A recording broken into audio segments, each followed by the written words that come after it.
Po, çka ka qenë diçka që ke pagu shumë shtrenjtë dhe të ka pengu, ndoshta dhe ka reagu. Shumë i parsyesh.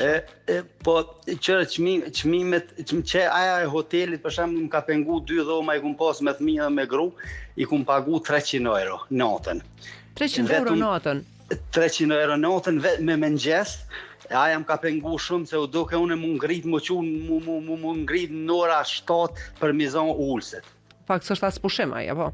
Po dhe aja më pengoj ke shumë se rinjsh nga gjatë, dhe shumë, kështu atmosfera shumë e mirë, muzikë, tanat mirat, po e një pengesë e kum posë Shëngjin, nëse kom ku me cek. Po, t'judem, po.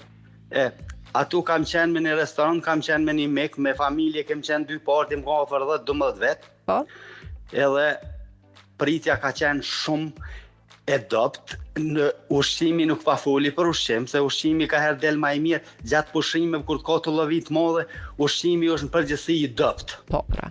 Do të me folë ka del shpirti, nuk është në kvalitetin që ka, po nejse, ka shumë gjene këshyrin me fitu sa ma shpejt, amo ka qenë problemi që na i porositum senet, një vajzë që na shërbejke, erdh edhe kur i porositum nana, i përna vetë neve, kush e ka porosit ton, kush e ka porosit ton, a nuk ishëm sigurt, a dish halo, ty këshyrë cilin numër e kem porosit, apo këtën? Po. Jo du të me ditin, si nuk e dini. Po, një sjellje arrogante. Po, me një sjellje arrogante, dhe më ka dale, se nuk, ti ka dale sillu pak ma mirë, se na nuk e martu me zërt. Ma shkurt që atu ma ka atë restorant, kur ti binja asaj dhe nuk mëj me këshyra nese, le me himo.